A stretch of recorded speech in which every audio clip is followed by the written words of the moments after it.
Welcome to the Marconi Project, an oral history series of the Italian American Museum of Washington, D.C. In these interviews, we capture the memories and experiences of Italian immigrants and Italian Americans in the nation's capital. We are ready to hear your story. Greetings.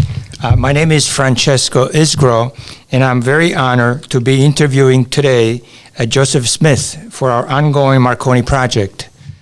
The Marconi Project is an effort by Casa Italiana Socioculture Center to capture the memories and experiences of Italian Americans in the greater Washington area. By sharing their rich history and stories, we plan to preserve those memories digitally and make them available for generations to come. Our guest today, Joseph Smith, is a lawyer, a former FBI official, a longtime Holy Rosary Church parishioner, and a great supporter of our programs here at Casa Italiana. Most importantly, as we shall hear today, late in his career, his passion turned to genealogy. Joe, if I can address you by your first name. Certainly. Smith is the most common last name in the United States. So your Italian roots are probably on your mother's side. So tell us about your mother. Okay, well, I can tell you that my grandfather, who was named Giuseppe Romolo, when we first went to Rome in 1997, before we had a clue, I'd always been told that my grandfather was from Rome. At that time, they still had phone books, and there were 6 pages, as I remember, of Giuseppe Romolos. So it was the functional equivalent of Joe Smith. But I'd like to dedicate this today to my mother, who was born Angela Maria Felicia Romola, or Romolo, and especially to her parents, Augusta Maria Adelina Sperati, and her husband, Giuseppe Romolo. The name Romolo is spelled at various times, Romolo, Romoli, and ultimately Romola.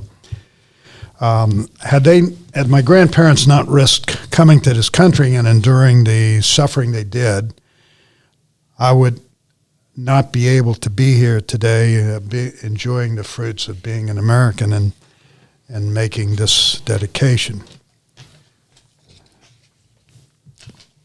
Also want to thank the Italian American Museum of D.C. for this opportunity, and to thank both Mr. Robert Facchina for his generous support and our former Holy Rosary pastor, Father Ezio Marchetto, for his work in establishing this.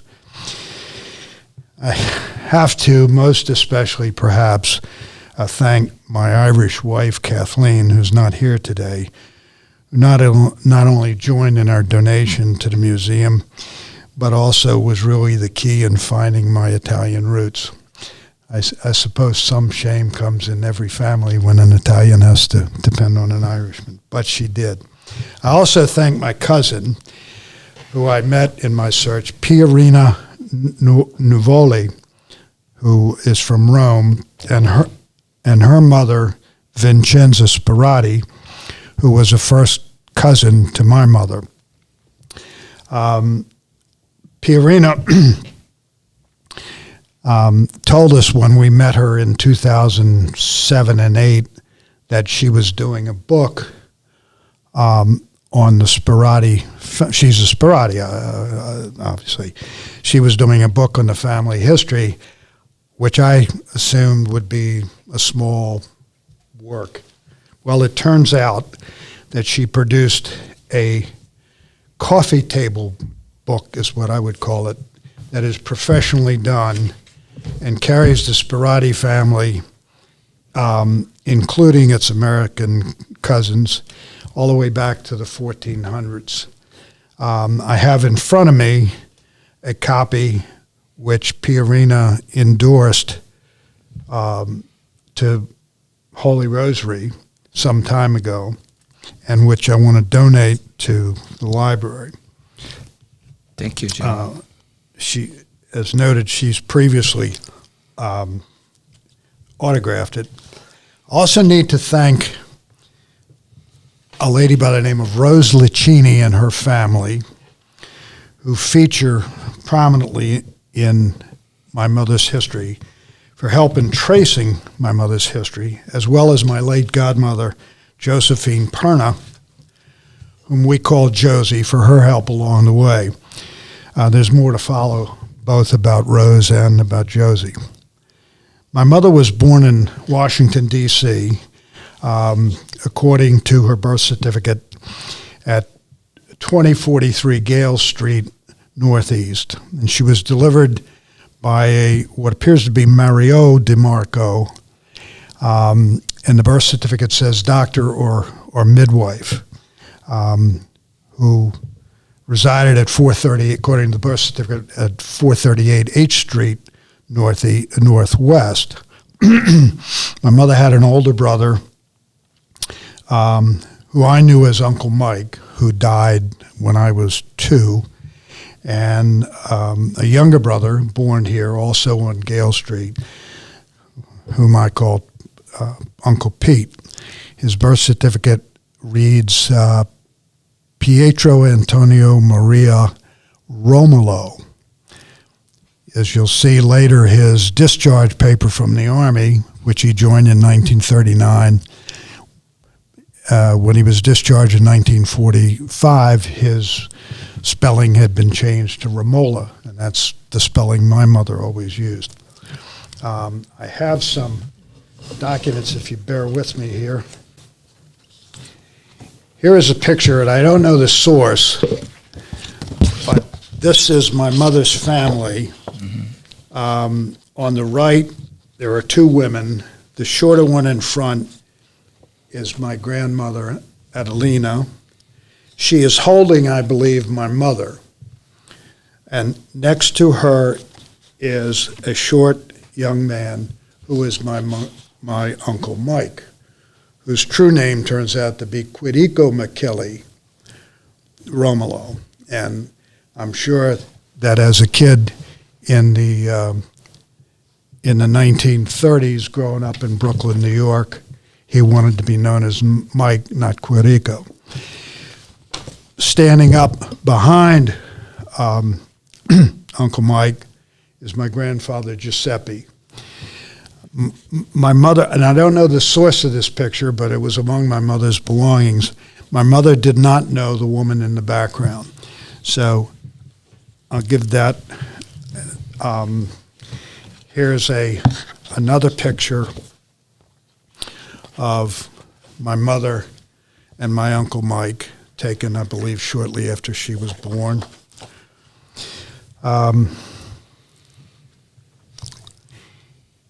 In 2007, we documented the Italian records. We found the Italian records that documented that Adelina and Giuseppe were married on August the 3rd, 1902. But Giuseppe's name was spelt as Romoli with an I when he married. But Romolo on his birth certificate and when he entered the United States at Ellis Island. We also found that there were 2 siblings named Rosa Maria and Quirico, fraternal twins born July 17th, 1903. I'd never heard of this, and I have a feeling that my now late mother never did either.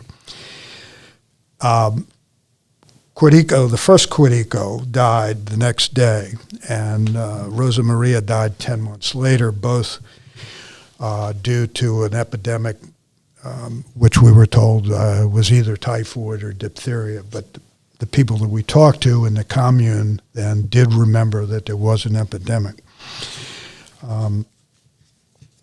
The fact that there were 2 Quiricos comes into play later when we found records. Actually, it's this. We found a copy that my mother had of the note that the parish priest in the what turned out to be the village of La Forma wrote back to my uncle in 1939 when Uncle Mike was married in Brooklyn in the Catholic Church to attest that he, in fact, had been baptized and confirmed. we brought that, by the way, to a couple of people here at Holy Rosary who couldn't translate it because it was in dialect. We followed up with that when we got to La Forma and we found that there were two Quiricos, and the dates, the confirmation date was far too late for a child, and we knew that both Adelina and Giuseppe, well, at least Adelina was certainly a practicing Catholic. And it turns out that apparently what happened was the parish priest never knew my uncle and went to the books and found the first Quirico Romolo that was born, and that was the one that died. And then that was the baptismal records, then he went to the confirmation records, which they still had in the parish in the big linear books written in ink. They had to be 200 years old, and they were just in perfect condition. But the priest must have gone and found the first Quirico who was confirmed. Obviously, the one that died was not. In any case,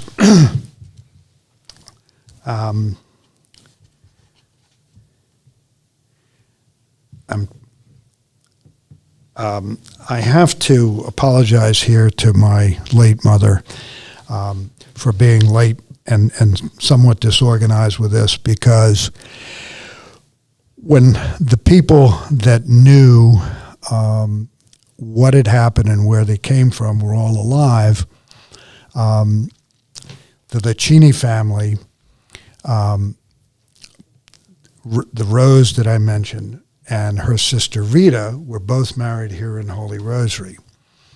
They married two brothers, Ennio and Ezio, and then I don't know whether their name was Terenzi. I don't know if they were from this area, but they wind up in the early 70s living in New York, basically across the river.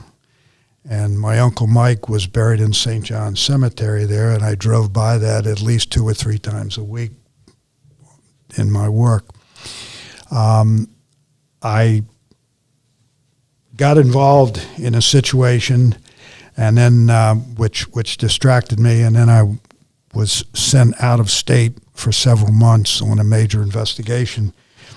I was with the FBI, living in Manhattan, and by the time I came back, I never bothered to follow up until Annie, the Rose's mother, had died, and I didn't follow up again until about 1999.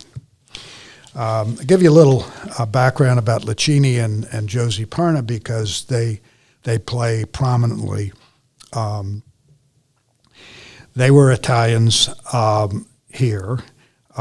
Josie was my godmother. She was a neighborhood friend, and her mother and my mother's mother met as parishioners here at Holy Rosary. At some point, my grandparents moved to the H Street, what's now known as the H Street corridor. The address I have is 935, I think. But Louis and Annie were very good friends of my mother, I assume because of their association here, although I think there was some connection back in Italy. In doing the research, Annie had an ancestor named Proietto, and my grandmother's mother or grandmother was a Proietto, all from the same village of La Forma. The Licinis ran a farm in the Brookland section of D.C. near Catholic University at 12th and Varnum, which is now occupied by the now closed Providence Hospital. That was, when it was built, referred to as the New Providence Hospital, as opposed to the original one somewhere east of Capitol Hill, built around the time of the Civil War by the Sisters of Charity. The farm, which I visited as a kid, was about 4 square blocks. And it was a good-sized farm in an area that was still farmland, at least until after World War II. The farmhouse, of which I have pictures, was reputed to be the summer house of President Buchanan. Louis was like a surrogate father to my mother, and of course he made his own wine, and he farmed for about 50 years. He and Annie, as my mother called her, used to hold picnics in the 1930s for Italians in the area. And Rose told me this and gave me a picture, which I'll talk about in a minute.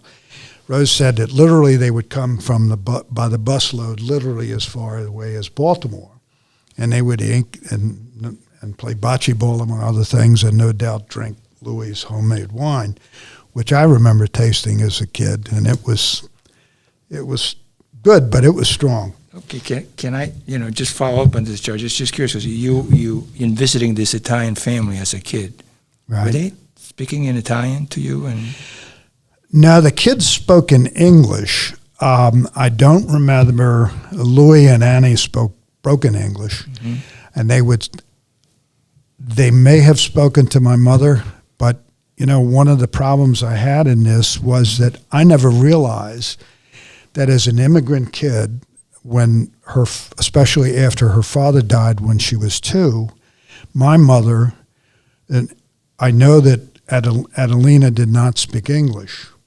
Whether Giuseppe did, I don't know.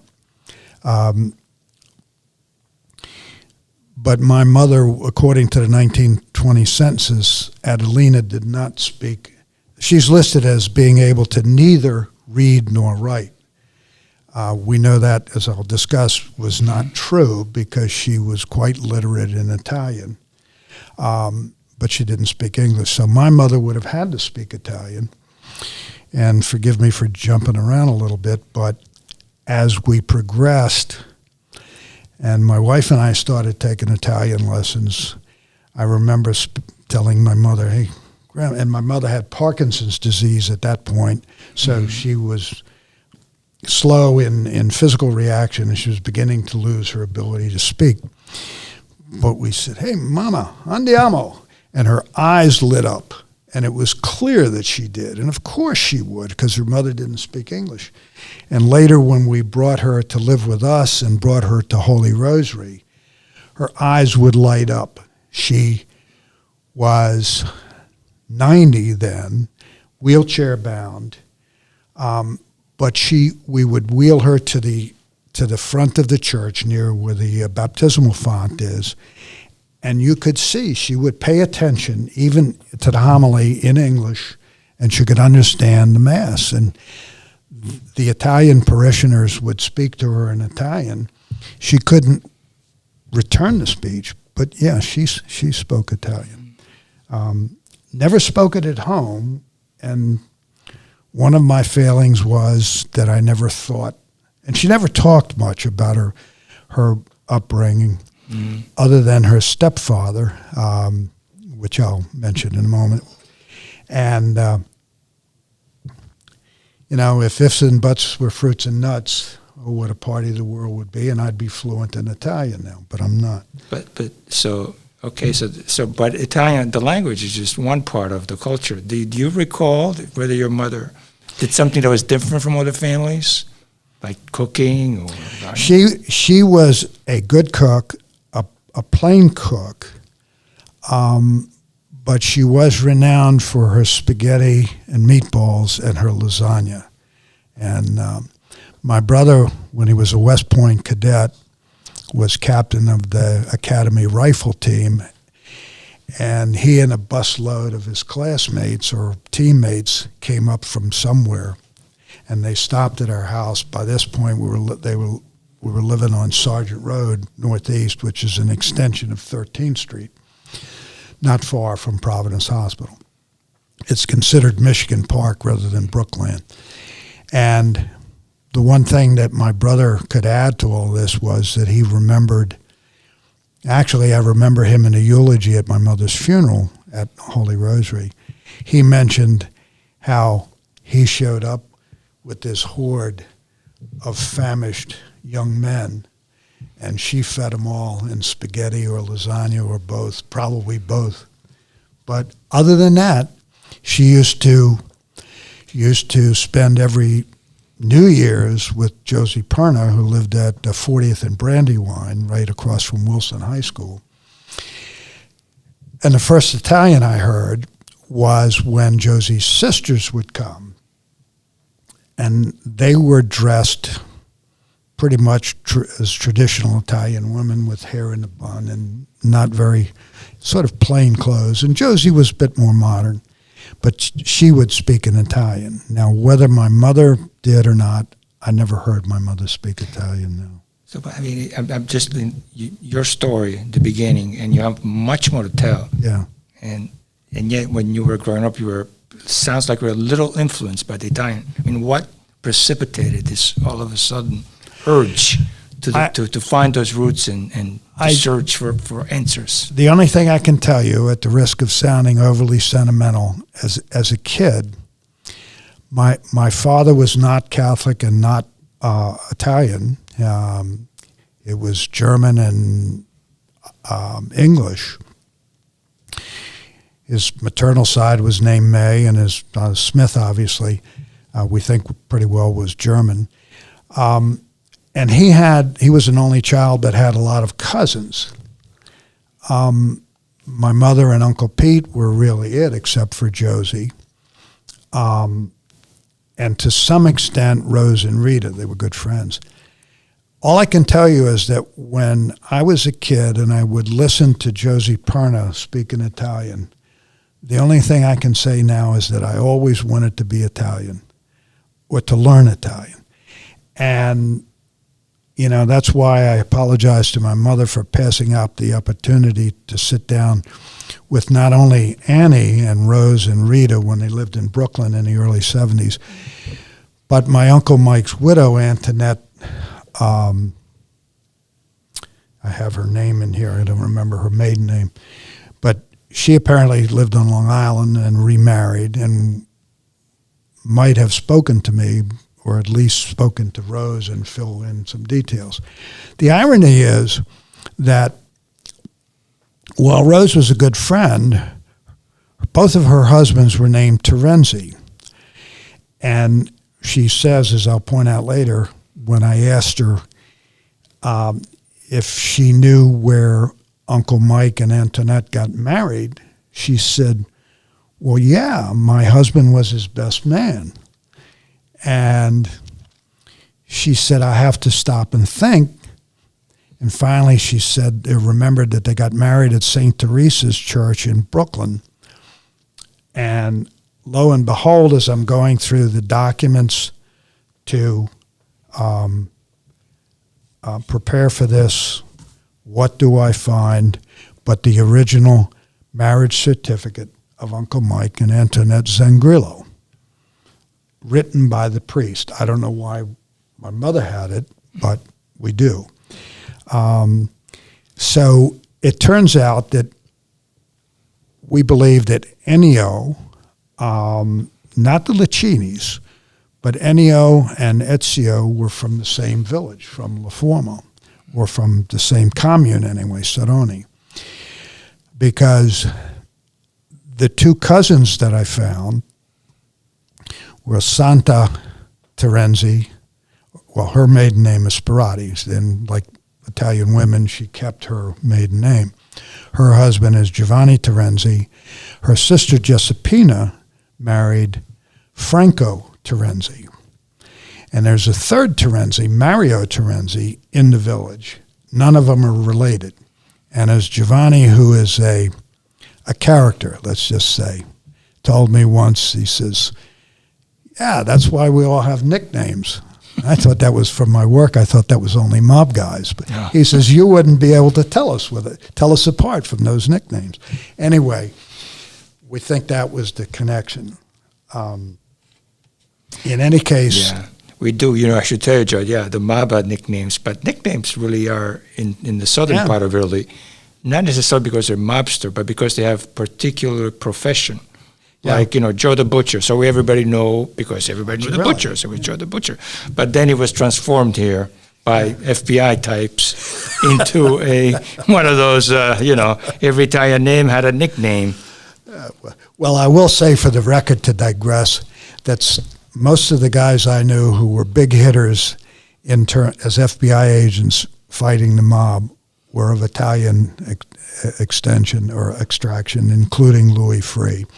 So, but in any case, in 1999, after I retired from the FBI, I went into law practice, and at the same time got the inclination to pursue this. And as luck would have it, I retired in early August, and in October I had to go to the Tampa area on business, and I knew that Rose and Rita both had moved there with their husbands, who were still alive then. They've all passed. Rose's daughter had been a federal probation officer in the Eastern District of New York in Brooklyn, and in fact had been she was the, whatever they call him, the probation officer for a former Congressman, Jack Murphy, who represented Brooklyn and part of Manhattan, who was convicted in the Abscam case in the 1980s, which I had a very, very small part of. So anyway, I talked to Rita, Rose, with her family there, and she gave me, among other things, a picture of her family taken in the kitchen at the Lucchini family, at the Lucchini house, which shows a number of, there's the marriage certificate for, I don't know if you want it, but also while I'm flipping through, to digress, I have in front of me, which I think I sent to Nancy some time ago. It's a 1999 article, an article from a 1999 edition of Washingtonian magazine about Italians in Washington. And do you have it?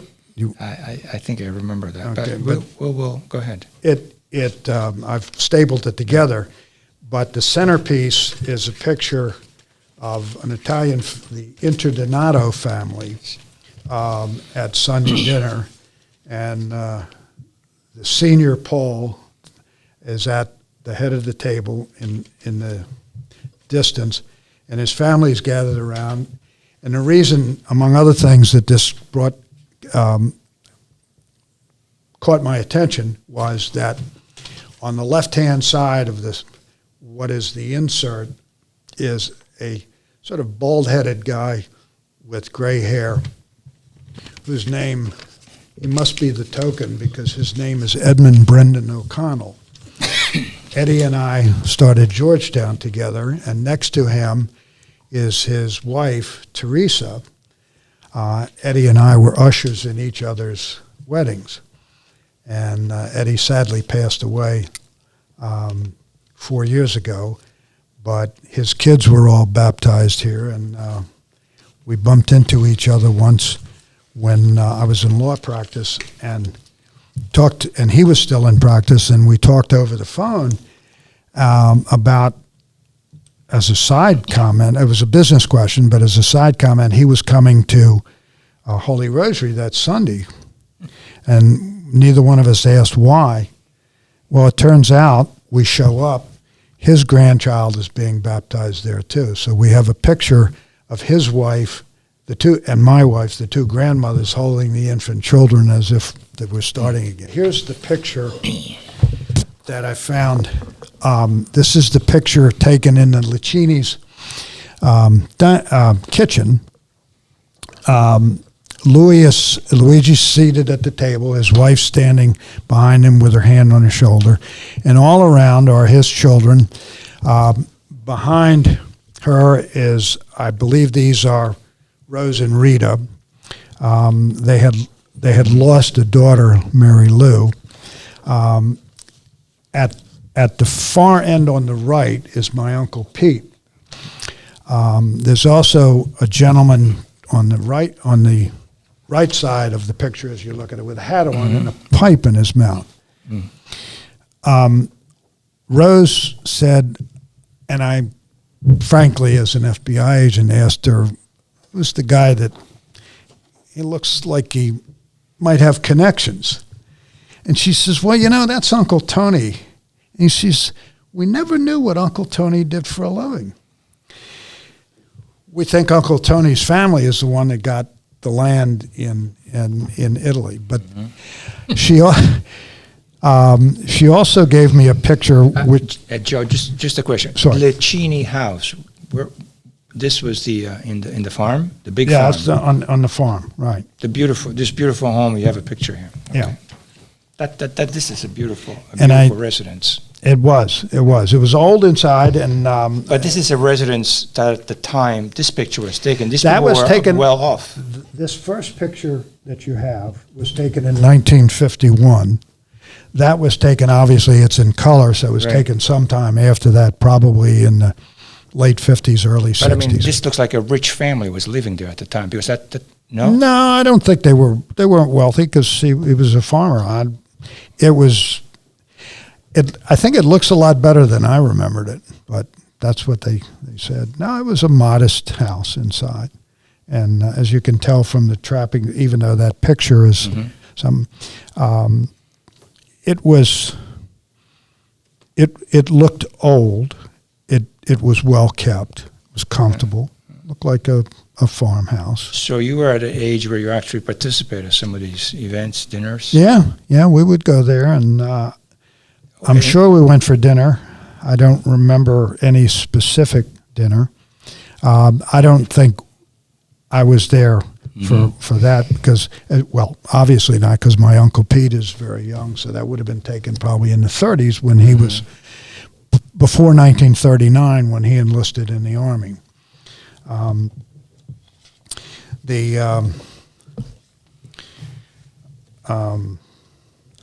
Sorry, I'm all over the place here. No.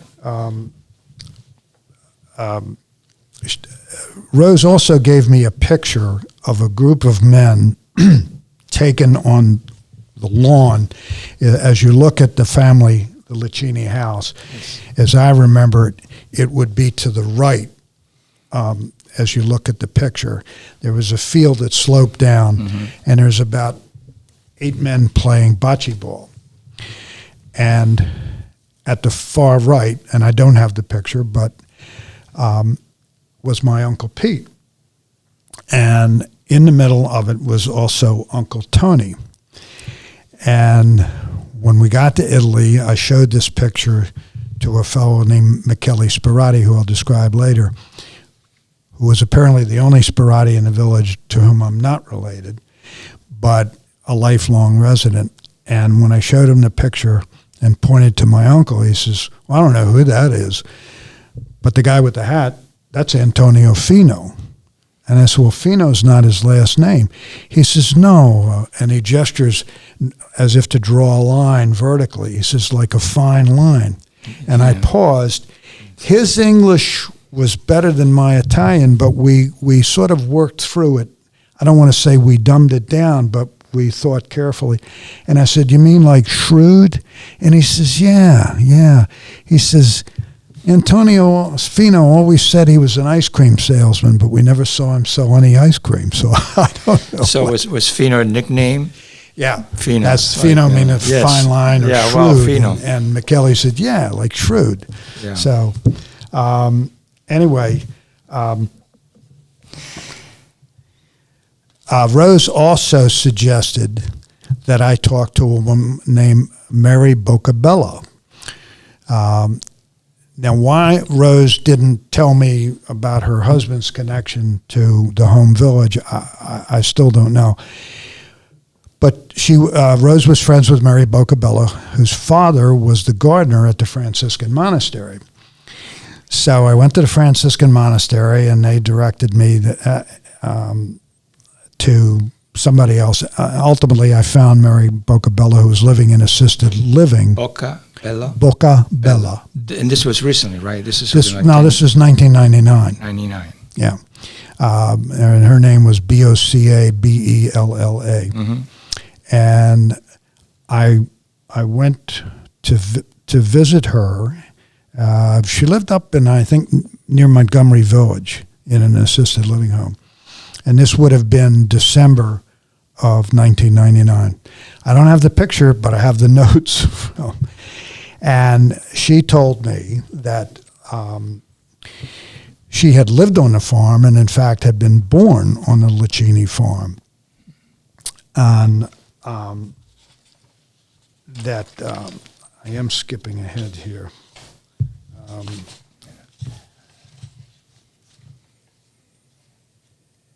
But anyway, she didn't know anything about, and she knew my mother, and she liked my mother, and said that my mother, she remembered my mother smiling, and as a happy person, and she used the term role model, that this was somebody referring to my mother that you would like as a neighbor.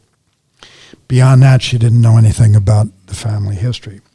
So, Joe, tell us about your transatlantic adventure. Well, the bottom line, as it were, is that I was not in talking about my FBI career, I was not a very good sleuth, because I was hopping all around, and then my wife, the Irish bride, says, wait a minute. If Uncle Mike, we know that Uncle Mike was married in the church, and he obviously was a practicing Catholic. To do that, he would have had to have the bands of marriage. Well, anyway, she called a city in New York and got a copy of the marriage license, and then called Rose, and they asked, do you remember where they were married, what parish? And Rose, fortunately, while she had to stop and think, she said, it's St. Teresa's in Brooklyn. She calls or went online and found that there was still an active St. Teresa's parish. She called them up, had to make a few calls, but they were kind enough to dig back into the records to 1939, and they hand wrote the information which showed that Uncle Mike was married, was baptized in La Chiesa del Sacro Cuore, the Church of the Sacred Heart, in Saroni, Italy.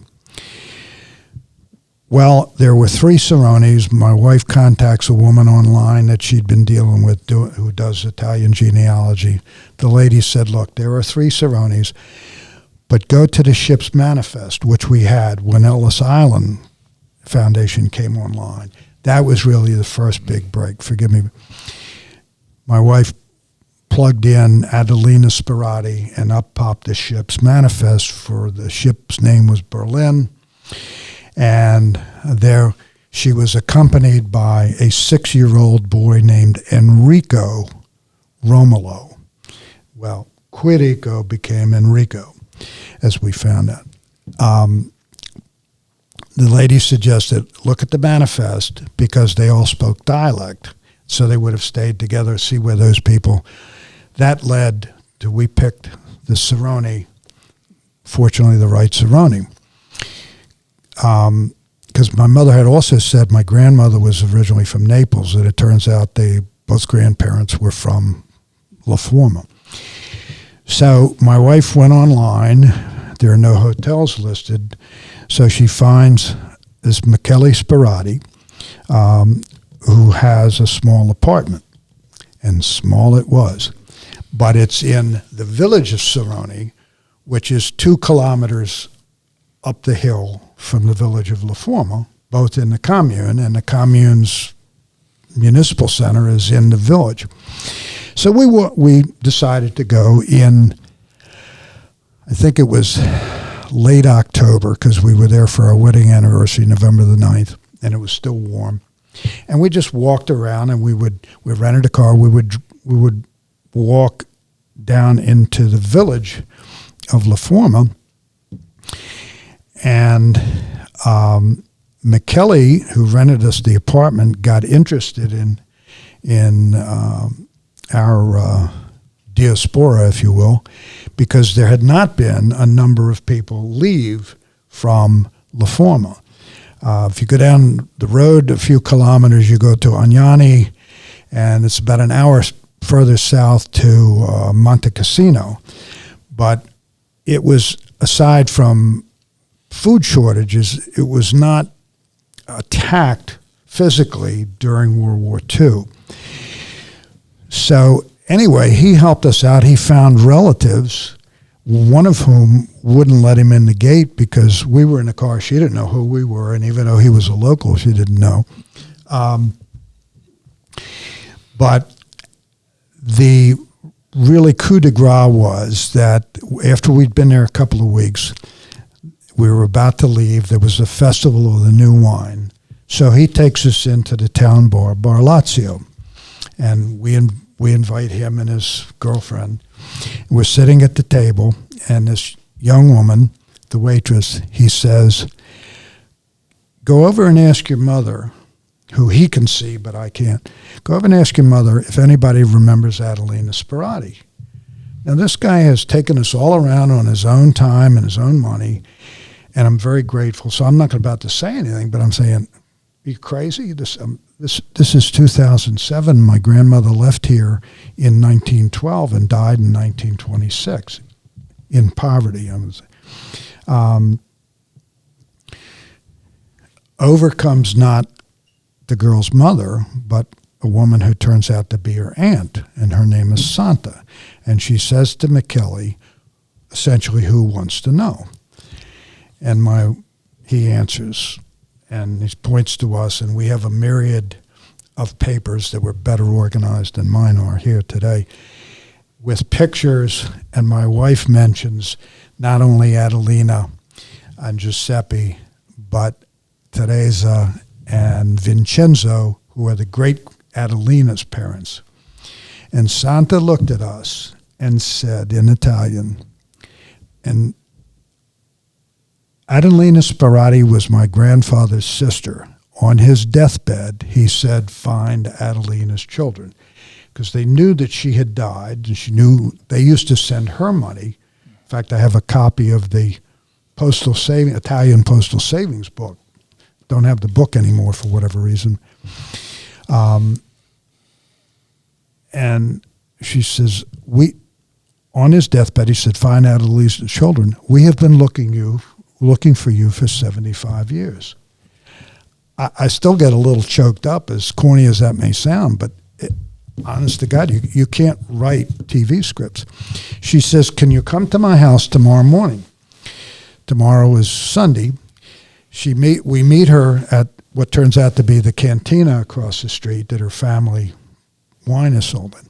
Drive the short distance to her house. We go into the summer kitchen, and she's got pictures galore, one of which is her uncle Erminio and his wife Guglielma, and their daughter, who became a nun, as you can tell,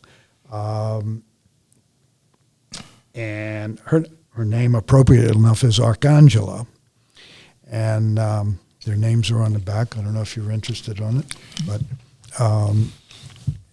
and all the history of the family and who was who, and it turns out that my grandmother was one of 5, including Umberto and Erminio, and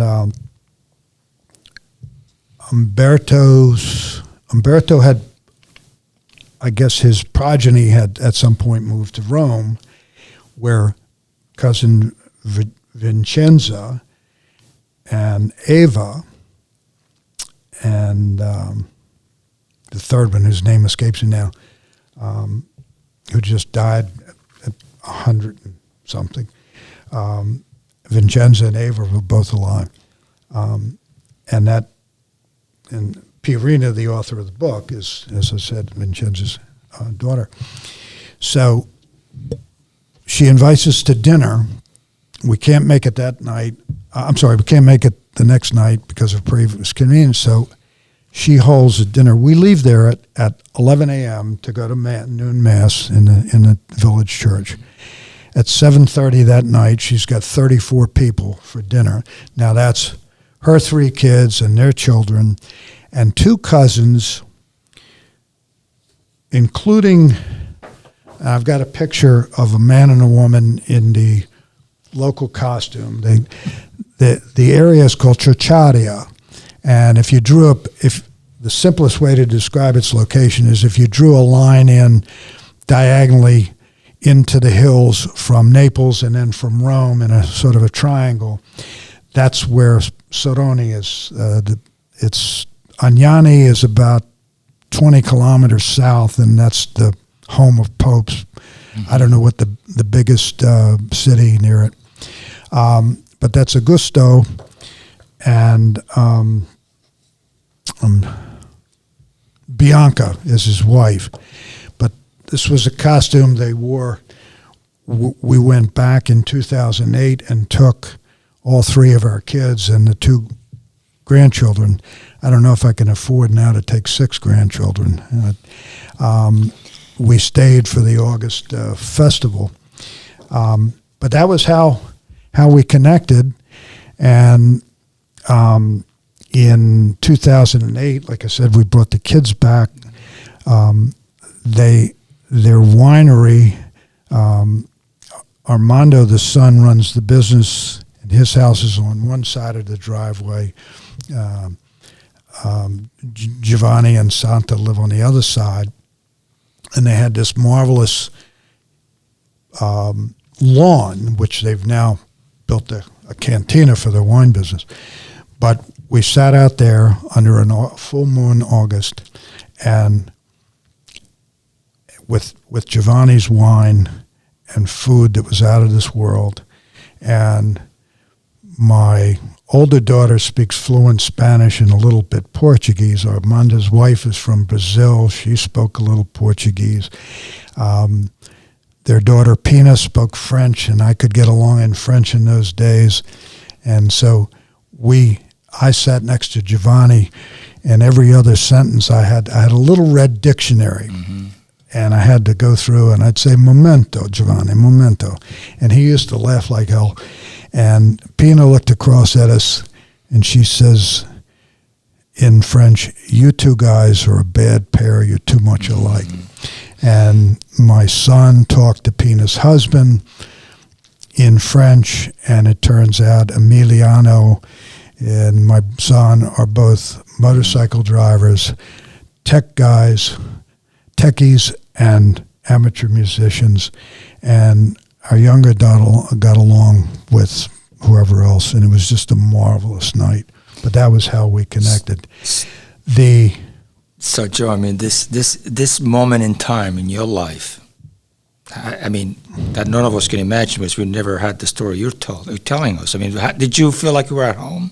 Yeah.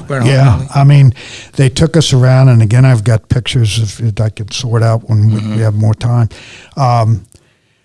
They took us around to the houses. They found my parents, and I've seen the documents with the address Via Padilla number 5 is where my grandparents Giuseppe and Adelina lived before they came to this country, and they even found a lot where the land in Giuseppe's family was, because we know very little about my grandfather because he came several times beforehand and then stayed, sent for Adelina and Quirico. My godmother said that he was a stonemason. Adelina wrote 9 letters back. I'm sorry, I think there are 9 that survived. She wrote letters back from the time shortly after she arrived until shortly before she died in 1926. In one of those letters, she said that Giuseppe found work in tipografia, meaning probably a typesetter. My godmother said that he was a stonemason, but he was a farmer, so I doubt he was a skilled stonemason, probably a hod carrier or, an apprentice. In any case, he appears to have fallen off a ladder and I found a listing for him when I first started this, when we used to have paper crisscross directories. Yes. He's listed on Benning Road, northeast, in 1916 as Josephus, and his birth records are in Latin, and he's listed as Josephus Romolo instead of Giuseppe. So I'm pretty sure it's the same guy. His entry address when he came the last time when he entered the country was also 26 Benning Road. They would have moved to Gale Street, which is out near what's now the RFK Stadium. And at some point after he died, they moved to H Street. But, excuse me, Giuseppe apparently fell off a ladder, broke his back, and was housed in what was called, and this is stated on his death certificate, he developed tuberculosis of the spine, probably from the infections in the hospital of the Washington Asylum and Jail, which I guess we would call the poorhouse. At that point, Adelina was on her own. She put my mother and younger brother in an orphanage.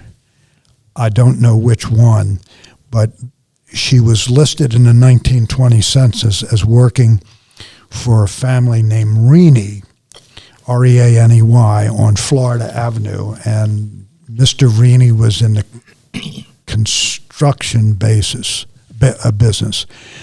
My godmother Josie had said she worked for an Irish family on Florida Avenue that had several kids. The Reaneys have 5 kids listed in the census, but that he was a doctor. I think it's the same family.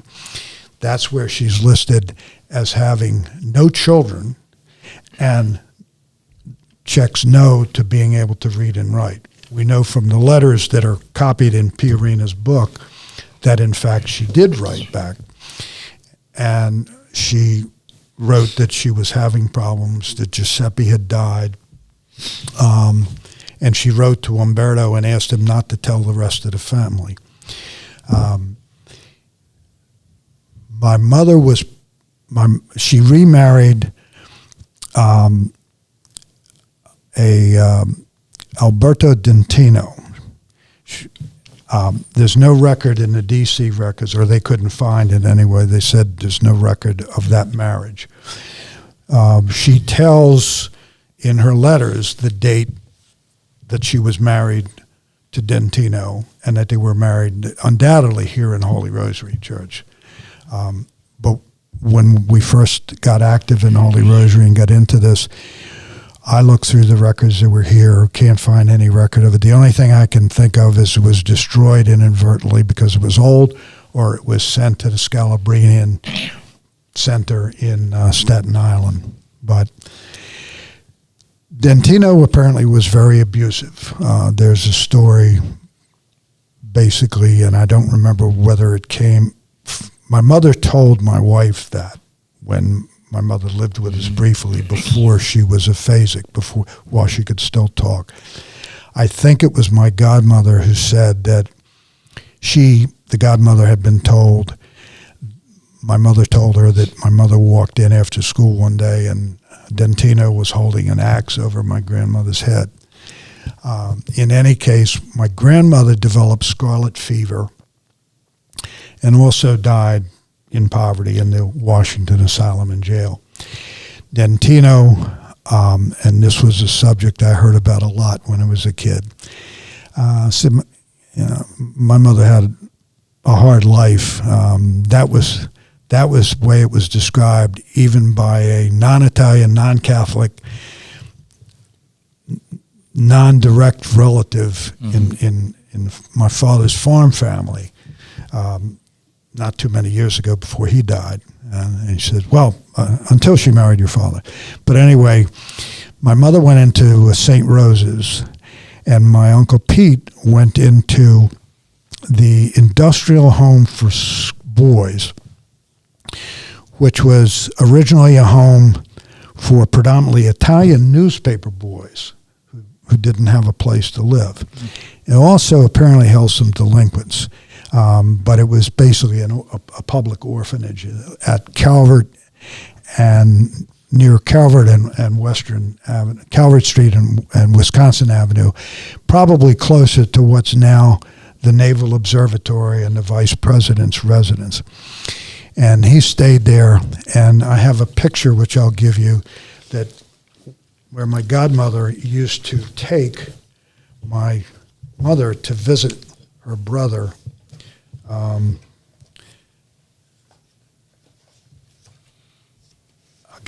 get it when we finish, if that's okay. Yeah. But at what point he left the industrial school, I don't know. Uncle Pete enlisted in the Army, as I said, in 1939 as a radio operator, became a tank gunner, and his discharge shows what we've suspected, that he was belonged to one of General Patton's tank regiments. His discharge papers show that he fought in France, northern France, and the Rhineland. And at one point, my mother told me that he was crushed between two tanks, and he was saved only by a sweater that she had knitted him. I passed that off. Well, recently, Uncle Pete's son, who's now in his 50s, he was born in 1963, got from the National Personal Records Center Uncle Pete's military file. And lo and behold, documented in the file is a comment from the doctor that treated him and said that the sweater was the thing that saved him. Uncle Pete never talked about the war like most veterans. But I remember once when my brother, who was a West Point graduate, was stationed in Germany, came back for Christmas.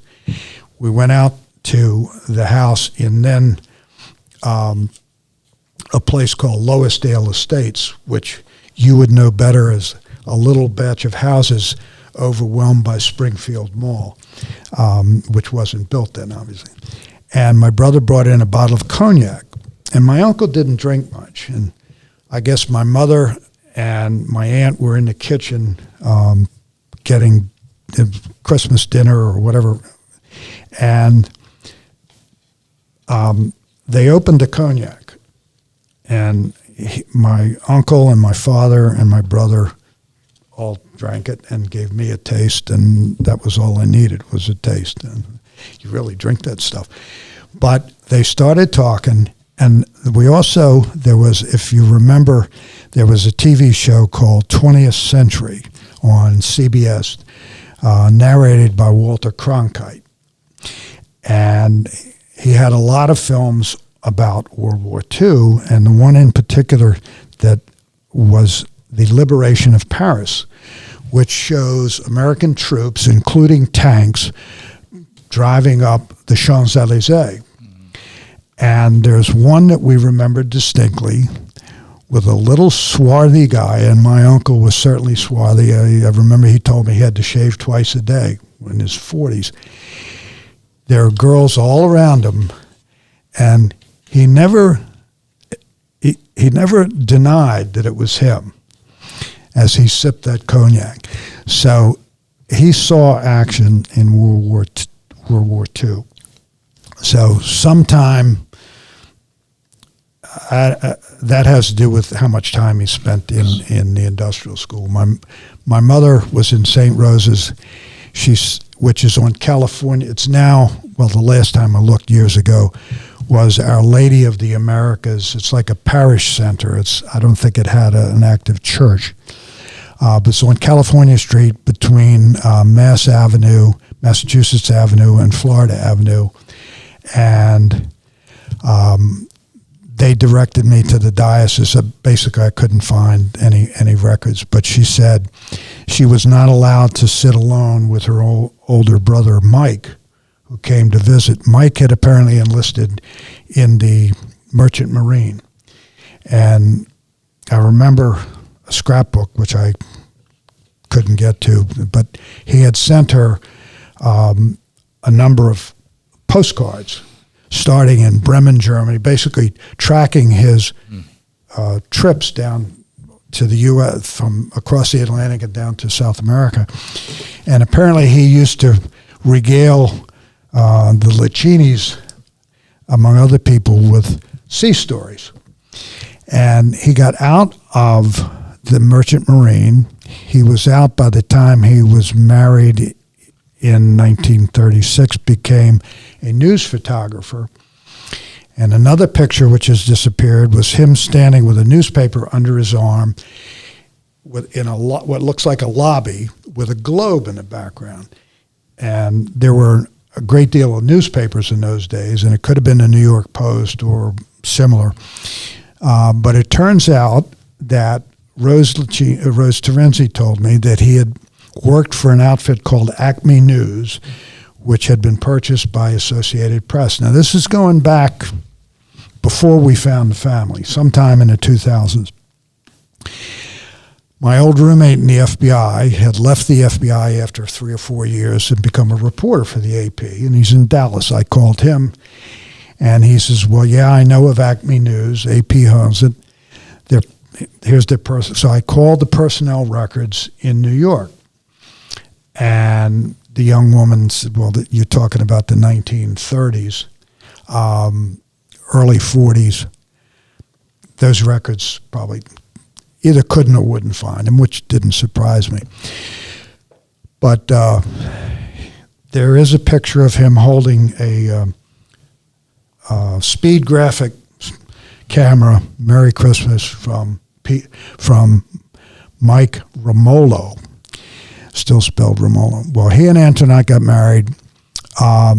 They went to the movies on March the 16th, 1945.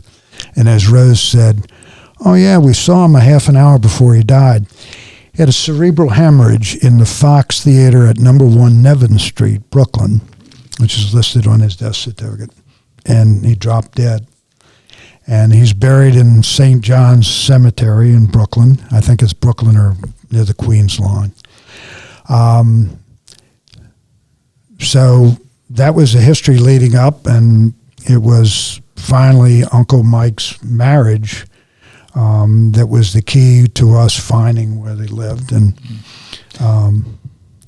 the family in Cerrone, and they have been here. The cousin Giuseppina, the younger sister, has 3 kids, 2 of whom help run the bakery. Their youngest daughter, Elsa, is involved more in a commercial side, and she came here and stayed with us a couple of years, maybe more than a couple of years ago now, to study business English. She speaks English fluently, but she wanted to brush up her skills, and she stayed about 3 or 4 months with us. So Joe, before you launched yourself into this transatlantic quest, which you succeeded. You found a home, you found your relatives. Yeah. You grew up in Washington. Until when? Well, my parents lived in a house on 835 Ingraham Street Northwest. And Uncle Pete used to live with them, and I've got pictures, which I don't have with me, of him living there. I'm not sure what he did for a living between orphanage and... but I will tell you also, that reminds me that my parents eloped, and I have a picture of them. Not terribly great. I printed one out. I'll give it to you. Yeah. But they're standing under the cherry blossoms at the Tidal Basin on Palm Sunday of 1932. They eloped and were married on May the 21st in 1934 in Elkton, Maryland, and I have their marriage certificate. Well, years later, about 1942, I think, their marriage license, their church wedding license. But she came to Father DiCarlo, who refused to marry them in the church because my father was not Catholic and she'd married outside the church. Yeah. So they married in Nativity Parish. A Father John Fannin presided and signed the marriage certificate. And my brother jokes, because as my father joked, well, your brother was able to see his parents get married. That was not a positive comment, to be able to watch your parents get married. But anyway, they married in the church, and my brother and I both were raised Catholic. My father signed the oath that they used to have, or a promise, and they moved sometime after that. They moved to 3400 7th Street, the 7th and Lawrence, Northeast, which was a wartime housing project right next to the Dominican House of Studies, across the street from Catholic University. We moved out of there in 1950. And you grew up there? I grew up there, yeah, and went to St. Anthony of Padua's, where I found out when we joined Holy Rosary, of course, that I won't say half the place, but a lot of people, a lot of parishioners went to St. Anthony's, not only the church but the school, and a couple of them reminded me that their first residence was an apartment complex, low-rise apartments across the street. That would be, it's not Michigan, I don't know whether it's 10th Street or not, but it's right under the Michigan Avenue Bridge. So were there a lot of Italian kids in that? Yeah, I didn't. You didn't? My class, and ironically, I'm still in connection with a group of my 8th grade class. There weren't a lot of Italians. You had to pay tuition to go to that school? Yeah, I don't know how much it was, but it was, the church tuition. And was reserved for the Irish rich people? I don't know. No. Just kidding. I have heard stories about why the Italians got their own church. Yeah, because you wouldn't let us into your church. Yeah, that's right. That's what I. Is that true? You think? Well, there's a book out. My wife is going to kill me that I'm putting this into perpetuity, but it was a book I read about in the Voce Italiana that was entitled "An Unlikely Union." I think it's unlikely rather than unholy. The Unlikely Union. Subtitles: The Story of the Love-Hate Relationship Between the Irish and the Italians in New York. Written by the author's last name is Moses, and he is Jewish. And he builds this interesting story about the Irish, and then he shifts to the Italians, and he goes up to a point where he talks about one couple, and he says, you might wonder why a Jewish college professor, he's a professor at Queens College, why a Jewish college professor is talking about this.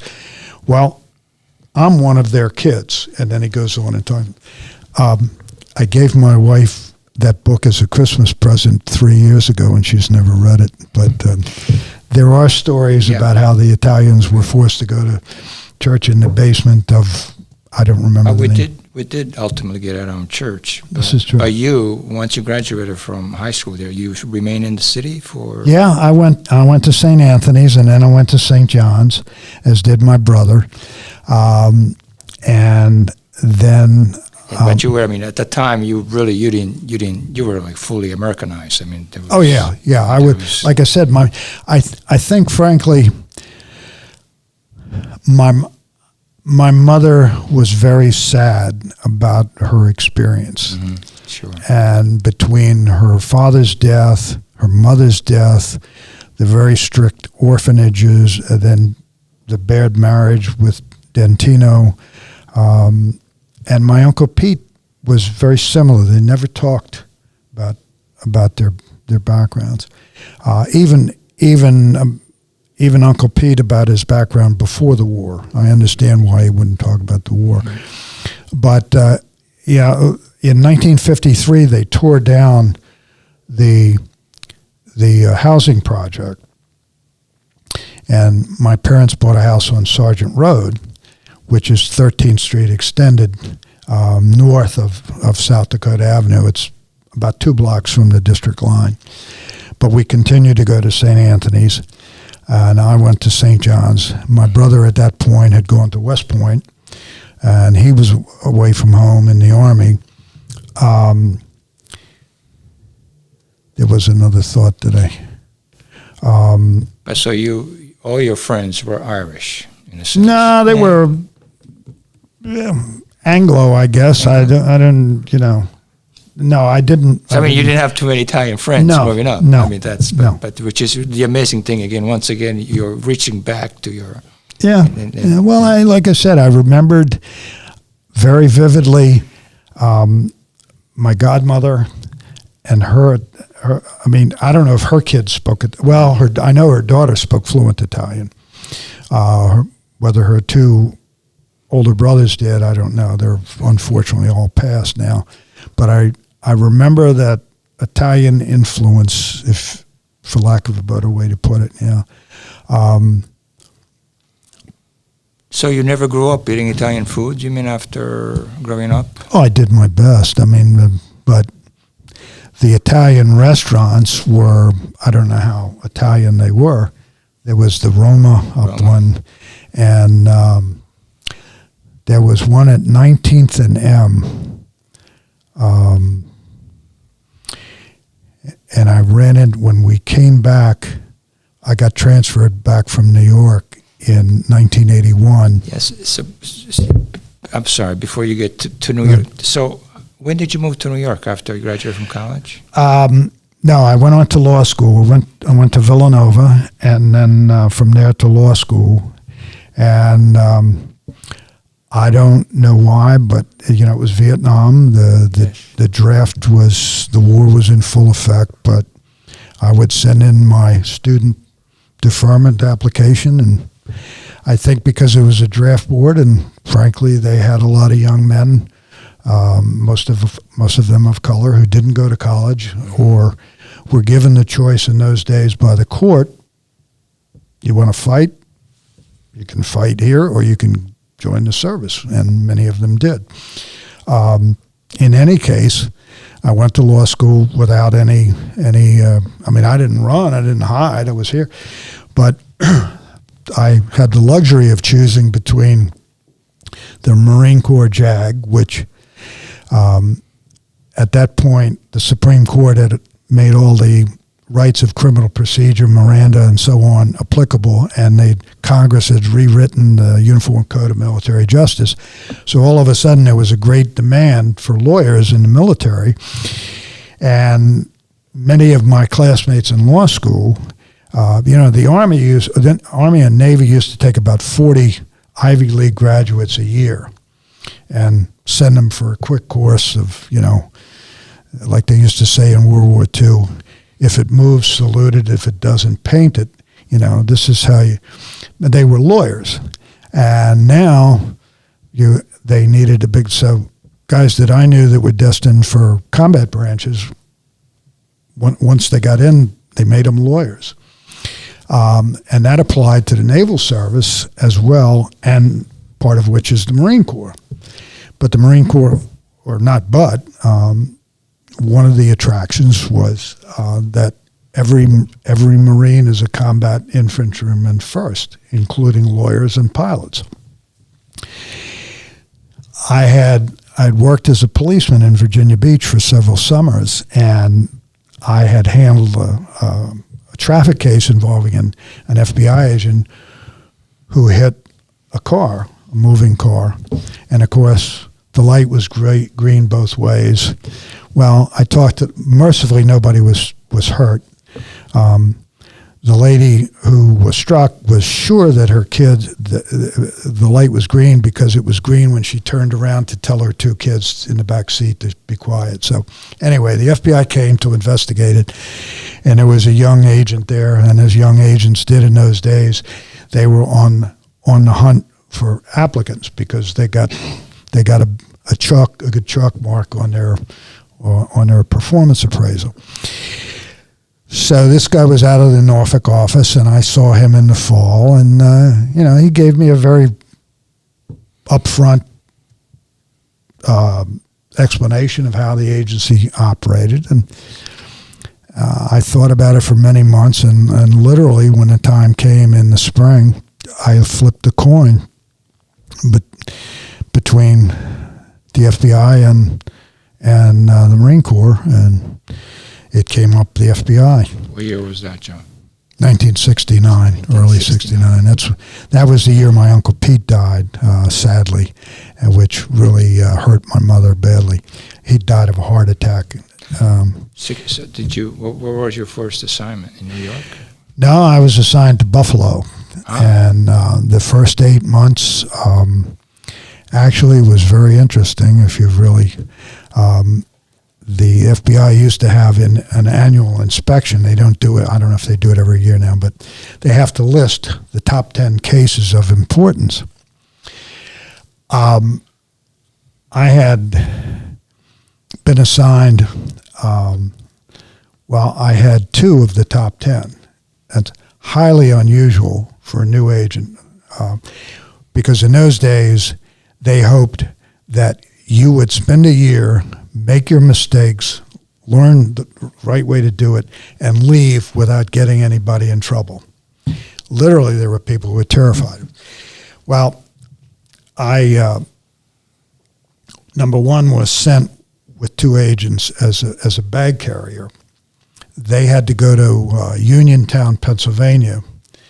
And we're talking 1970, so I don't know if anybody remembers the name Jock Yablonsky, but he was the head of the United Mine Workers. There's a recent book out called Blood Coal, as a play on coal blood or coal blood.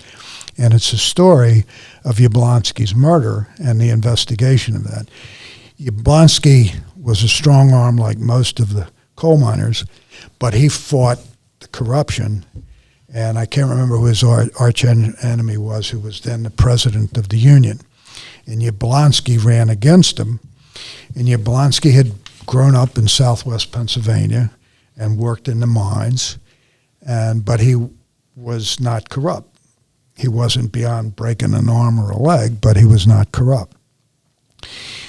Well, he was murdered through the then president of the union hired 2 guys, and that was passed on to 2 house painters in Cleveland, as it turns out.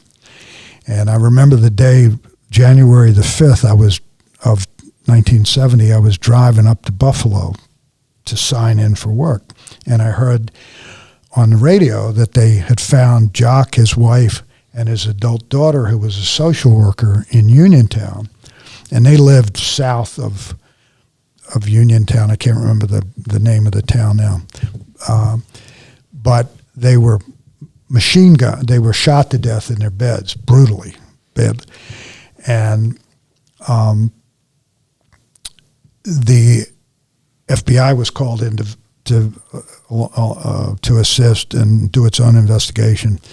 Well, by 2 weeks later, it seems that Jock was a copious note keeper, and among other things, he recorded, as did apparently other people in the town, this guy who came to the door looking for work, and he had Ohio tags. And why would you come to me if you're a painter? And you got Ohio tags. So he wrote the guy's name or alleged name and the tag number down and filed it away. Well, in the aftermath, it took a while to find all this information, and they find it. And through an investigation, they find out who's done this. And the guy, as they say in the trade, rolled over and admitted, and this book lays it all out. And as I remember, there was some very good work done by the agent in Cleveland and another agent who worked the coal fields in Kentucky with the coal miners union. They found that they hired these two painters and who left footprints and sat drinking in the car, and they left fingerprints on the bottles. And anyway, I get a call one night. I'm still in the office trying to figure out how to do the paperwork. And it's the head of the office, a guy named Neil Welch, who became a legend in the FBI. And he says, I want you to go home and pack a bag and don't tell anybody where you're going. You're going to drive these two agents, whose names, one was Ron. Anyway, I want you to drive them to Pennsylvania. I want you to drive them. And they're going to take a lot of equipment. The only thing I knew about these two guys, other than their names, was they were both skin divers.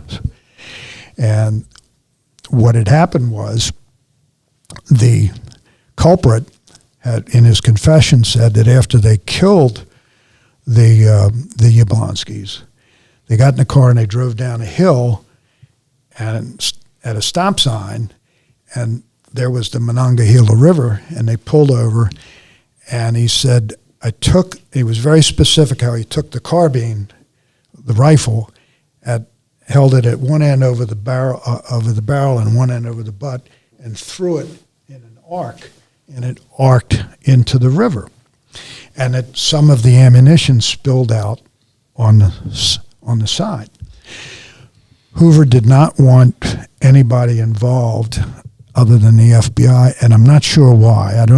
Because the Navy did come in, but the state police had been working with the FBI, and the local sheriff or towns, constable, whatever they called him, he tried to get his way in, and they had a building, a local firehouse, and the local constable or sheriff had leaked information to the FBI, and they threw him out. And so they already had a computer listing of specialties that agents had, languages, including scuba divers.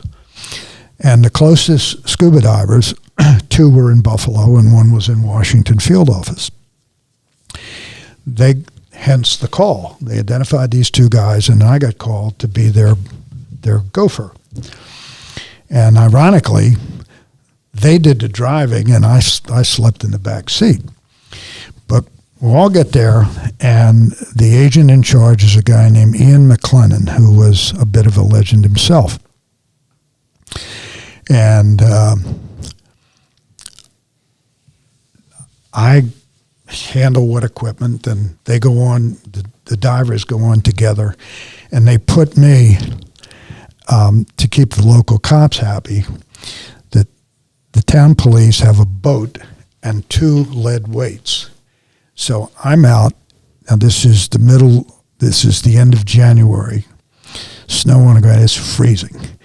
And I don't have any old clothes at this point. So I'm in my Hoover suit with my overcoat and my gloves bent over the bow of this boat with my wrists freezing as I'm dropping these things. And you're never going to find anything. And of course they didn't.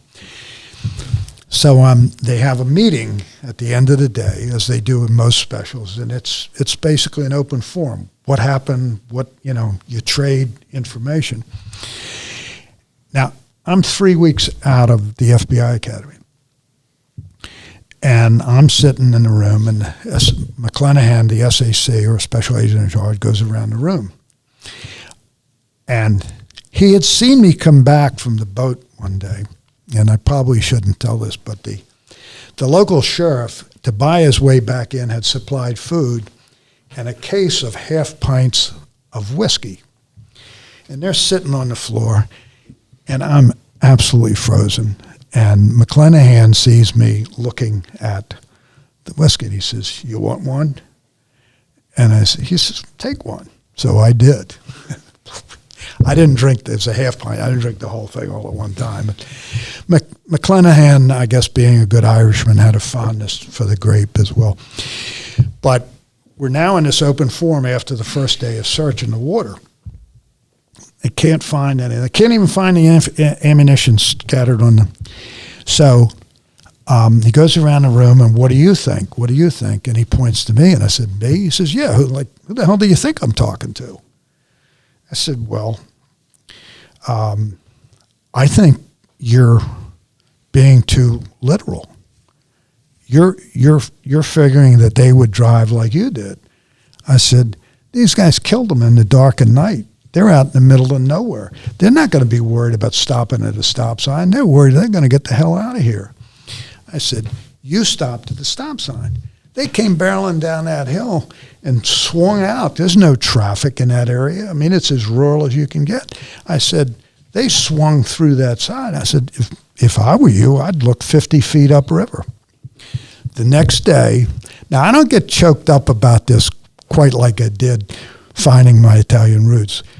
But the next day, I'm down at the juncture of I'm not allowed at the scene, but I can see the divers, and it turns out, I guess, I thought it was one of our guys. It was the guy from Washington Field.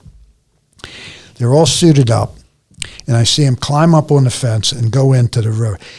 They all said it's pitch black. It's all rocks and bottles and trash that's accumulated. Guy goes in, and about less than 10 seconds later, through the water comes the barrel of this carbine, and the guy's holding it up, basically right where I told him. And what's on the side of the road but the ammunition? So I exit scene, as it were, and in the aftermath, I'm going to go back on my own. I'm trying to fill out a travel voucher, and McClanahan hears me ask another agent how to fill out the travel voucher. He says, what's wrong with that guy? He doesn't know how to fill out a travel voucher. They told him, says, boss, he's only 3 weeks out of the academy. He says, Welch sent me a kid that young. So I got a letter of commendation out of that. The other one... I want to stop you there because I know we're running out of time, Joe. We can have a whole session on your FBI experience, but just in case we don't have one other session, I hope we do. I wanted to ask you about when you were working in New York, and some of your portfolio was people whose last name you must be very familiar with. And I wonder, how did you feel in those days? Because there was an assault against organized crime, true, but at the time it was not organized crime. It was organized Italian criminal gangs, like the mafia. That's, I guess you could, there was a time when I thought, how is it that we go after everybody that names end in a vowel? But no, I didn't. I spent a year in Buffalo, and then I got transferred to New York City, where a lot of people came from Miami. They came from little garden spots in the West. My galoshes rotted off as I got on the airplane to fly into LaGuardia, which had no snow on it. The last 3 weeks in Buffalo, the temperature at night was 50 below zero with the wind. And I had a lot of good work. I made a lot of good friends. It was a great experience. But I got off the airplane and walked out of, now LaGuardia was smaller. I felt like getting down and there was grass there used to be a mound in front of the terminal. I felt like getting down and kissing the ground.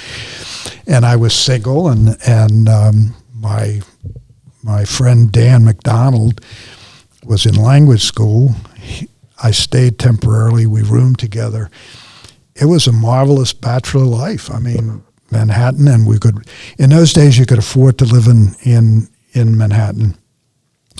The office was at 69th and 3rd, and I lived at 83rd and 1st, just south of Yorkville, which was German in those days. And I went to a Hungarian church, St. Stephen of Hungary, down the street, and Czechs abounded, and Hungarians. And anyway, I could walk to work, which amazed people, the inspectors from Washington. How long does it take you to get to work? I said, about 15 minutes.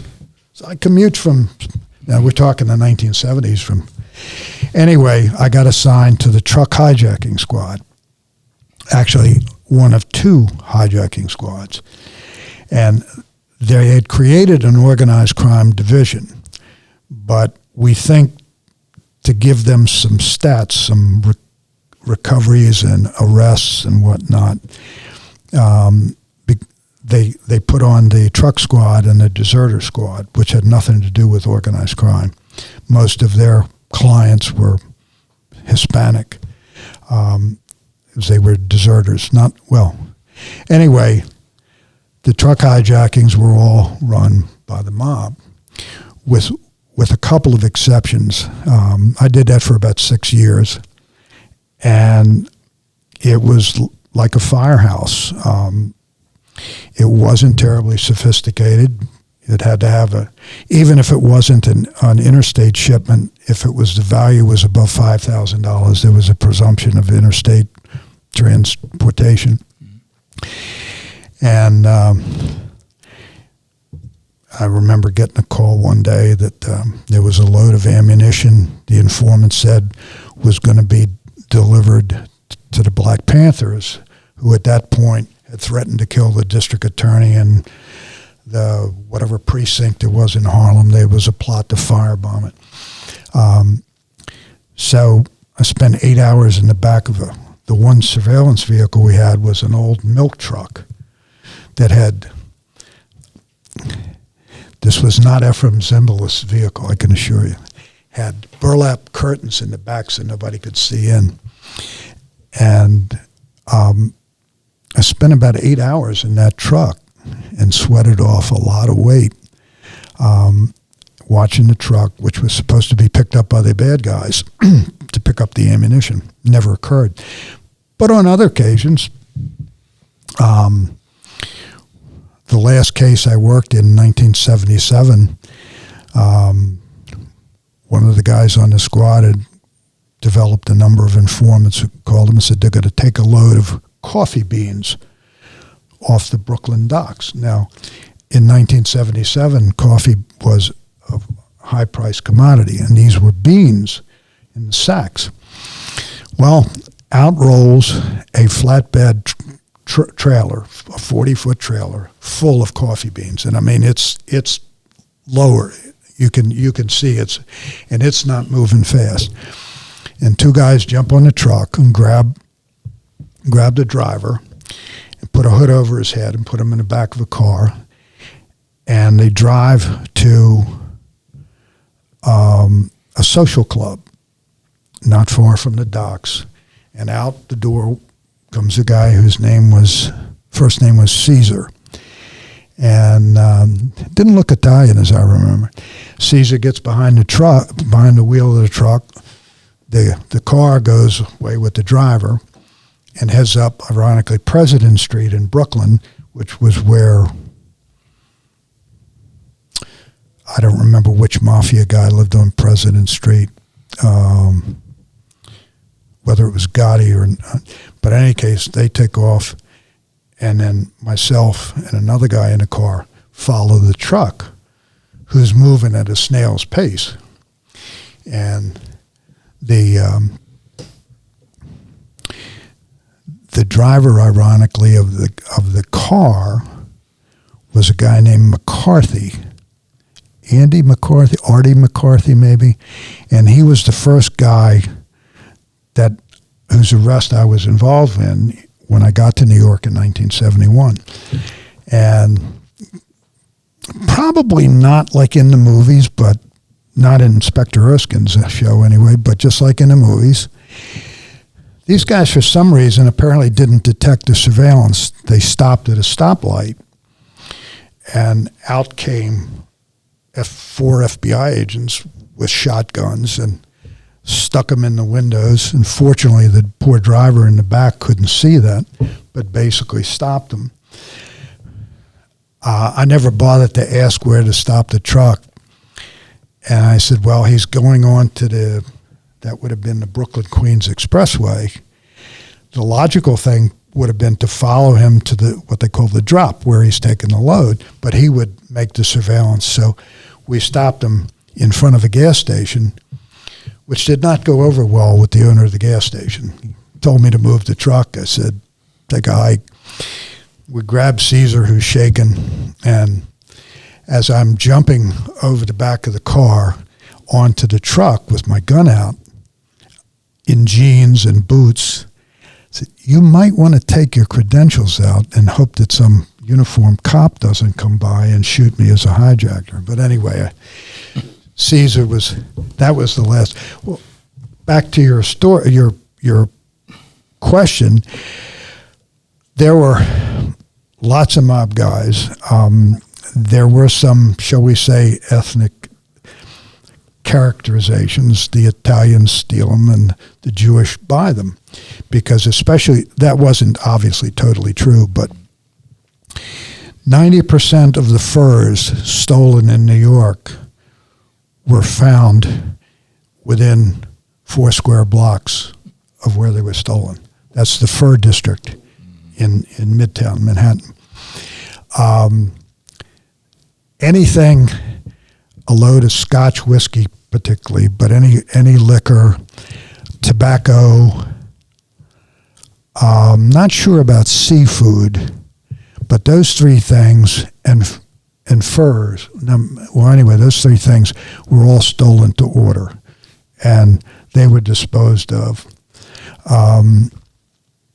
One of my early cases was with a police officer that the NYPD was going through a scandal. There was a book and a subsequent movie called The Prince of the City, and I can't remember the cop's name that got caught selling drugs. And the whole narcotics division, including the Special Investigations Unit, which was supposed to be the elite, they were all on the take. They were actually selling the drugs and wholesale. And this guy got caught and was prosecuted by a then young assistant U.S. attorney by the name of Rudy Giuliani. And that led to a wholesale purge of the police department, of the narcotics division, and then they got into the payoffs made to the uniform cops especially in Harlem and whatnot. I'm sorry, anyway. Continuing on the Italian story there. Was that the end of your career with that division, or did you? Well, after 6 years, it was breaking up, and new supervisor, and I got tired of going to work in truck terminals and whatnot.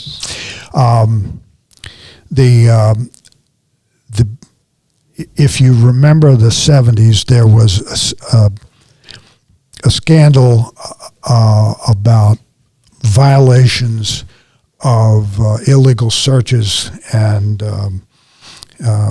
entries against the New Left, and the Weathermen in particular, who were in fact trained in Cuba to make bombs, because Buffalo had an informant who I can't describe because I don't know if anybody would be able to tell, but he was a worker. And he says, I want to own the company. These people want to burn it down, referring to the FBI sent him to Cuba, and he went to this bomb-making class with the Weathermen, including a woman. Anyway, well, that was seen because it was done without a warrant. There were break-ins, there were electronic surveillance.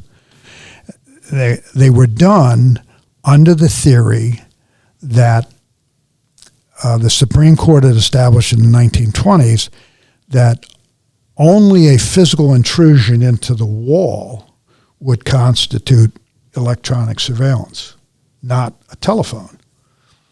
Well, they addressed the criminal side of that with the Organized Crime and Racketeering Act in 1968, which created court-authorized wiretaps. And they never addressed the security side. That was ultimately addressed in a provision of the FISA Act, Foreign Intelligence Surveillance Act, which, among other things, in addition to establishing the FISA court, sets out who does what to who with what. meaning the CIA, and where, the CIA and the FBI. But there was a huge scandal. There was a prosecution of several agents, including a guy named John Carney, who was a supervisor of Squad 47. The point of all that story is the Attorney General wanted to subpoena the then Assistant Director of the New York office to a grand jury because of what he did when he ran the Newark field office. This guy used to disparage lawyers, and then all of a sudden he became a great fan of lawyers, and they created a position of in-house counsel because when the old system was thrown out, they later created what were known as the Levy guidelines. Levy was the Attorney General, and he issued guidelines for these national security investigations. But in between, nobody knew what to do. And I remember one guy came in said, well, we have an entree into, and it was a legitimate intelligence officer, I don't remember what country. And he says, he used the euphemistic language of the intelligence community about gaining access. And they had a landlord who was going to let him in. And I said, in other words, you want to burgle the place? Oh, no, I don't want burglary. So what happened was we created what was called a principal legal advisor.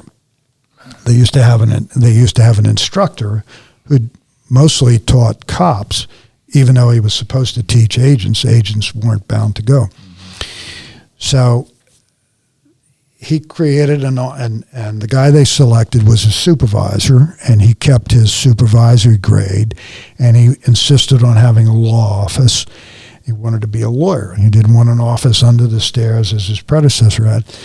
So I had gone to the FBI's Legal in Service with this guy, and he was a good friend of some of my mentors on the truck squad. He's a native New Yorker.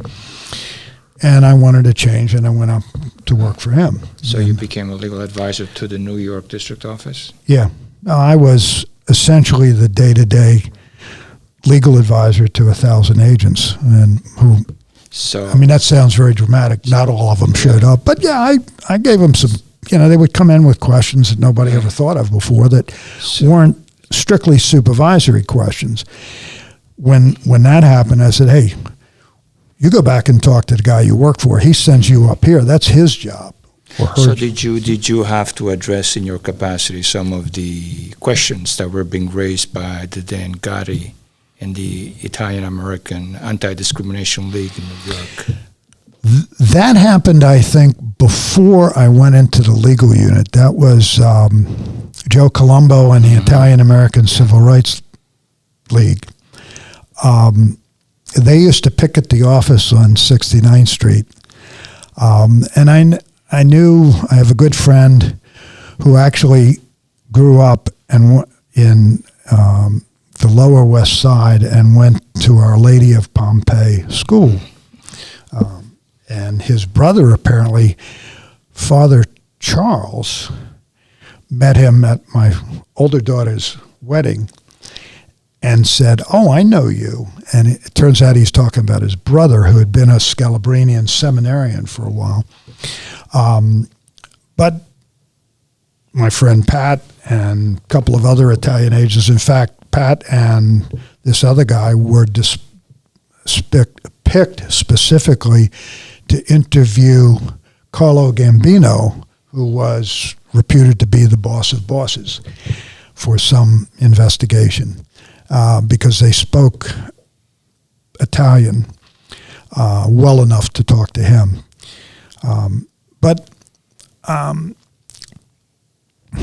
those questions were largely muted by Colombo's assassination by the mob, because the Dons did not like the Italian-American Civil Rights League.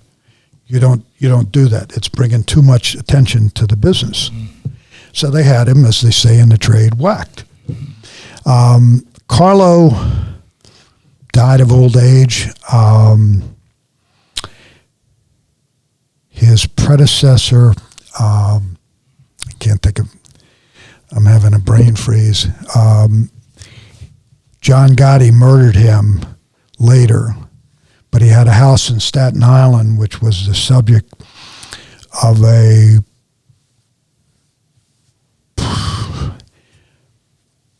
TV show, and I can't remember who produced it. It was the Discovery Channel or the History Channel, and it was all about how the electronic surveillance was done. And there were some interesting developments recorded, which I don't think I can put on here, but how they masqueraded as telephone installers, and how they were able to break into his house with a court warrant, and how they were able to install devices that he couldn't find. Same thing with Gotti later on. This fellow, Jim Kallstrom, who became the head of the field office and who was most widely known for his running the TWA flight TWA 800 investigation in the late 80s or early 90s. That plane exploded over Long Island, and there were assertions that it was done by a missile. They never really did find a root cause, but they did rule out any espionage or terrorist act. But Kallstrom was really the genius, and he developed a device that they could implant in the sofa or the couch that Gotti sat on when he was meeting with his cohorts in a place that, I once before Kallstrom's section got big and very professionalized, there were 4 guys that used to climb telephone poles before we had technical. And I started to write a search warrant, a Title III, a wiretap affidavit, because we wanted to plant a device in a place called the Bergen Hunt and Fish Club, which was in Ozone Park, Queens, where Gotti eventually left and stood outside and did his business on the sidewalk before parabolic mics were invented. But I came in one day, and the supervisor, and this was before I went up to the legal unit. I was the lawyer, and one of my colleagues was the case agent, and we were going to gather all the information we had on Gotti. And before we got very far into it, the boss calls me up and looks at me like, "Where have you been?" They found a wiretap in I think in the jukebox or whatever in the Bergen Hunt and Fish Club. So we gave that project up. But anyway, there are lots of. Yeah.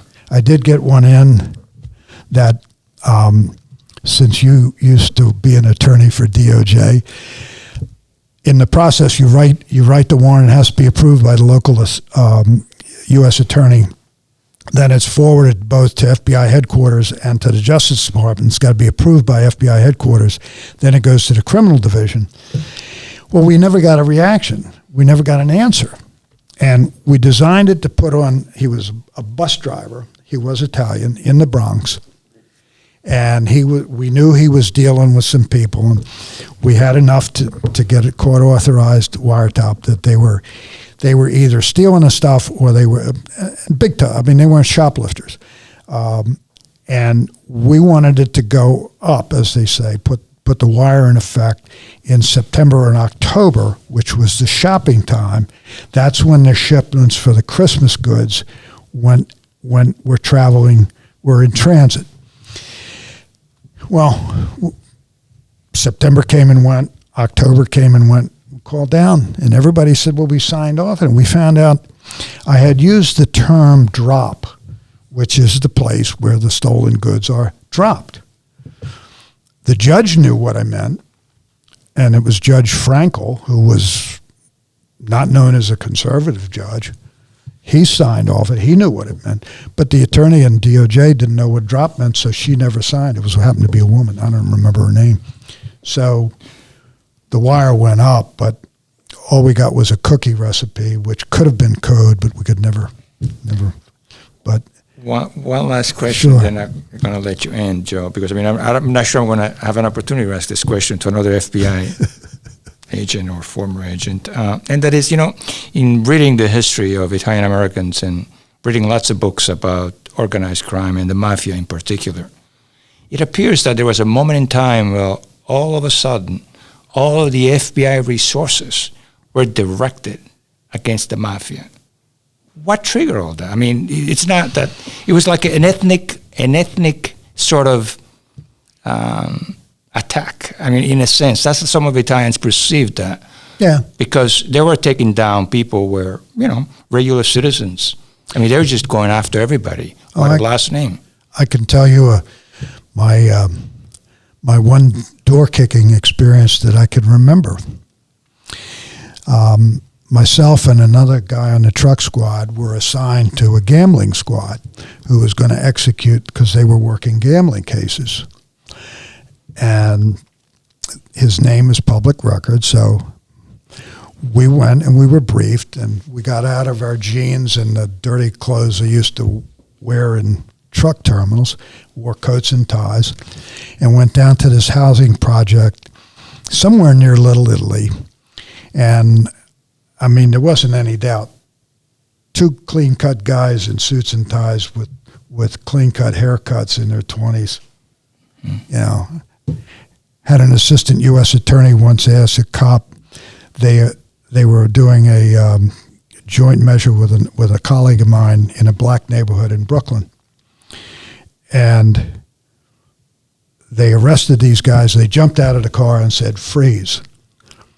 And the AUSA, I as a lawyer, I can understand why he wants this testimony, but he says, "Did you identify yourself?" And the cop looked over at the agent like, "Are you kidding?"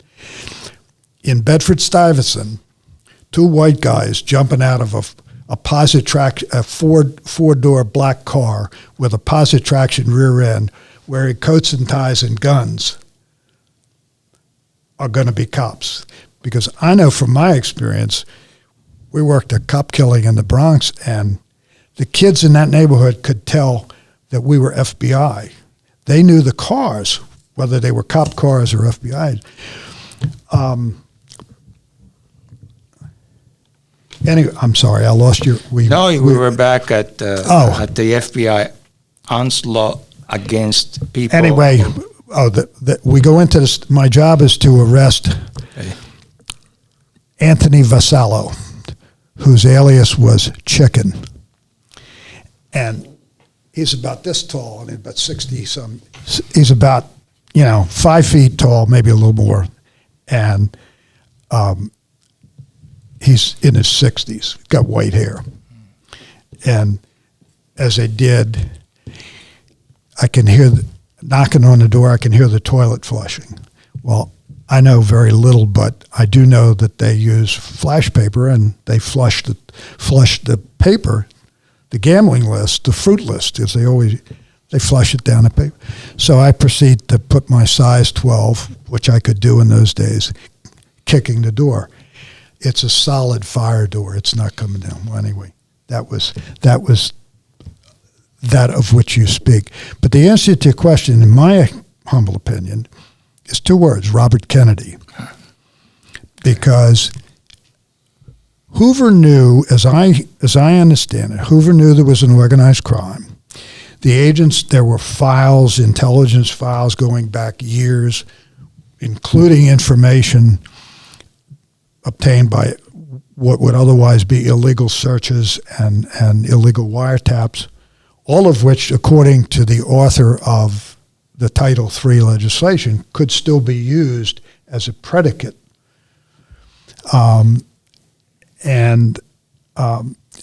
But Hoover didn't want them involved in drugs, particularly because of what happened to DEA's precursor. And he didn't want the FBI tainted with the big money, and I think that fell over into organized crime. And plus, as the FBI grew, I mean, I never met Hoover. He was alive. But in 1969, there were 100 agents coming in every 50 agents every 2 weeks. That's a lot of people. So he stopped shaking hands with everybody. I think Bobby Kennedy's involvement in the Teamsters and the Kefauver committees, which I can remember, that certainly led to the legislation known as the Omnibus Crime Bill of 1968, which authorized court-authorized wiretap. And I think that's probably and then the people that had worked those cases were enthusiastic. Sure. And more than a couple of them were Italians that, my family in Italy, one of them teased me about being an FBI, being a cop. And he was the owner of a pizza place, and then we're talking, and he says, at the end, he says, my son is a carabinieri. So, Louis Freed came from an Italian background. Jules Bonavolante, who you may not know, but his son is now the special agent in charge in Boston. He's a homegrown New Yorker. He was a Green Beret in Vietnam. He was a low-key guy in one of those gambling squads, and what they did was they used those gambling squads to generate intelligence. And in fact, my last job before I left was to renew a squad which had been taken out to run a wiretap on the Carpenters Union, and to remission it, I guess. Well, I had a bunch of kids who all had no experience, and they had closed all the intelligence files because of the surreptitious entry scandals. So, how am I going to get these kids to work? I don't have any work. I don't have any leads. So I found an assistant U.S. attorney in the Southern District in charge of the criminal organized crime section, who happened to be Italian. And I remember we interviewed a guy named Neil Delacroce and Joe N. Gallo, and it looked like Mutt and Jeff. Joe N. Gallo was short. He was the concierge, and I don't know how many people he's killed. And Neil Delacroce used to get his hair cut every day because he could talk in the barbershop. And his suit looked like custom made, no doubt, groomed to the hilt. Hands, and just wonder how many people he killed. But we started with gambling cases, and we would raid. I don't know how far it went because I got transferred not long after that. We would raid the little social clubs and basically take pictures of people, seize anything that we thought was illegal funds. And the main idea was to take pictures and get biographical information about people and have agents go out and interview them to see if we could develop informants. And like I said, I got transferred not long after that. But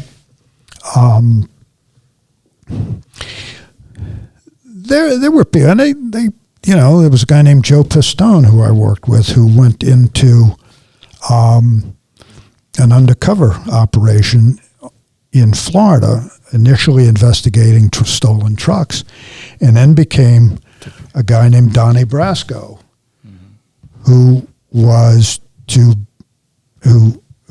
got far enough in the mob that they were going to make him a made guy, meaning that he was going to be a member of the mafia, go through the ritual and the burning candle and whatever else they do.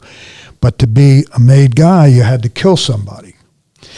And that went to DOJ, and understandably he said, look, you can steal trucks, you can do a lot of things, but we're not going to allow you to kill anybody. So he didn't, and that's when they cut off the investigation.